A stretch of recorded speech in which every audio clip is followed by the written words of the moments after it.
السلام عليكم ورحمة الله وبركاته حبايب قلبي، شلونكم؟ شلون صحتكم؟ كل عام وانتم بخير. جيتكم ومثل ما متعودين نشوف القراءة والطالع بالطاسة طاسة القرآن.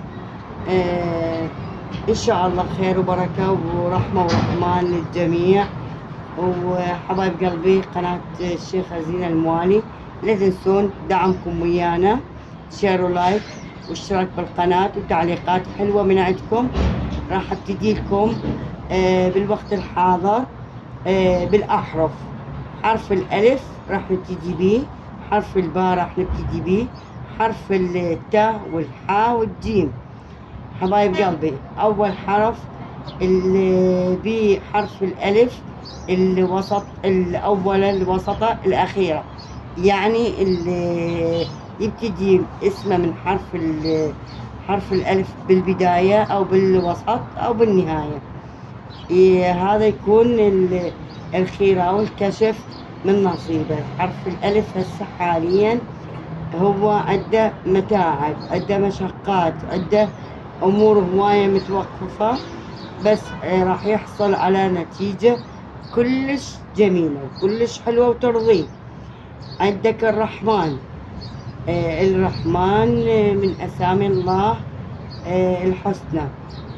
الرحمن يعني الرحمة، اللي كل شي حلو بيه راح يجيك إن شاء الله من عنده، بالرحمة بالمودة بالمحبة إن شاء الله بالانسجام. عندك الخير والبركة راح يكون بعقب دارك، بمكانك، ببيتك، بشغلك. راح يكون عندك تحسنات وانفراجات، راح يكون عندك تسهيل أمر يا حرف الألف.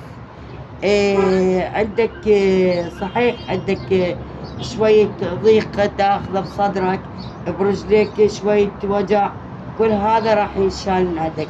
الحالة النفسية تكون متكئبة، يعني شو اقول لك، تتوقف الامور كلها عندك، من حالتك النفسية تعبانة يتوقف كل شيء عندك. لا، ارجع واقول لك حسن من نفسك، حسن من وضعك وامورك راح تتحسن. زين، عندك الامل، عندك الطاقة، عندك الانفراجات. يا حرف الالف انت جميل جميل جدا، وان شاء الله قدامك التسهيلات وتسهيلات الامر بكل مكان ان شاء الله. هسه نرجع على حرف الب. الب عندك انفراجات كلش حلوة، عندك امورك كلش راح تتحسن. انت تضايقت كم سنة عدت، كم سنين يعني تلقي نفسك دا تفتر بدوامة، جيبه يمين جيبه يسار تلقي نفسك نفس الوقفة اللي انت بيها. لكن اكو تجديدات، اكو امور عندك تحسنات بيها كلش حلوة. فدير بالك انه تخسر عملك او تخسر مكانتك يا حرف الباء. حرف الباء اولك وسطك نهايتك. اذا انت تشوفني حاليا ما بك حرف الباء، حبيبك من حرف الباء او احد عزيز عليك من حرف الباء، هذا من نصيبه.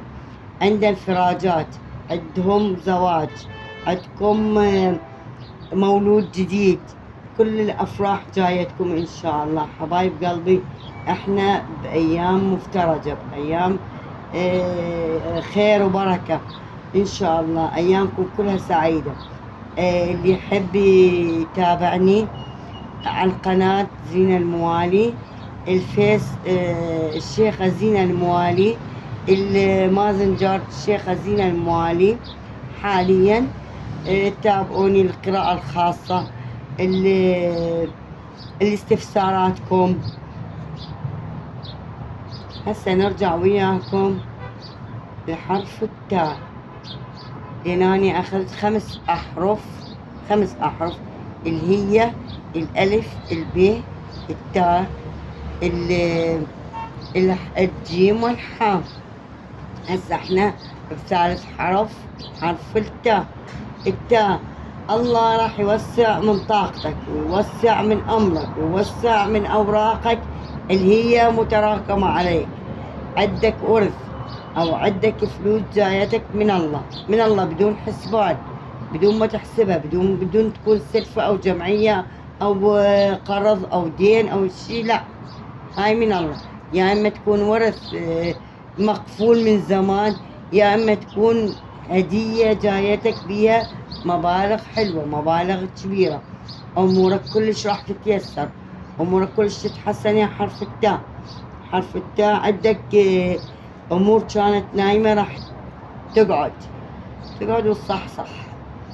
زين، قدامك الخير والانفراجات وقدامك الفرحة. حرف التاء أنت متصاب بعين حسد، الحسد عندك كلش قوي، كلش دا يضرك، كلش الأمور قدامك تتخربط. 75% عندك يعني سرعان الأمور ما تمشي، سرعان الأمور ما تبطأ. يعني ايش قد ما تمشي، يعني هسه عندك مثلا ورق، خلينا نقول تركض وصلت للنهاية، كملتها وصلت على شعرة واحدة. هاي كل أمورك ماديا معنويا نفسيا، فكل هذا راح يعني تنحل بوقت بسيط جدا إن شاء الله. إن شاء الله يا حرف التاء. هسه حاليا احنا راح نشوف هسه حرف الجيم. جيم الاسم، الحرف. حرف الجيم الجمال، الوجدان، حلاوة الشكل، حلاوة المظهر، حلاوة الطبيعة، حلاوة اللسان. كل من يبدأ حرف الجيم أو وسطه أو نهايته كله جميل، كله حلو، كله راقي. زين، انت معدل حرف الجيم، بس عندك سحر مأذيك ببيتك، بعملك، بوقف حالك، عندك مدمرك. زين، ايش قد ما حلو، ايش قد ما كلامك حلو، ايش قد ما امورك تتحسن وحلوة، لكن السحر دا يضايقك ودا يكسرك. حبيب قلبي، لا تنقهر.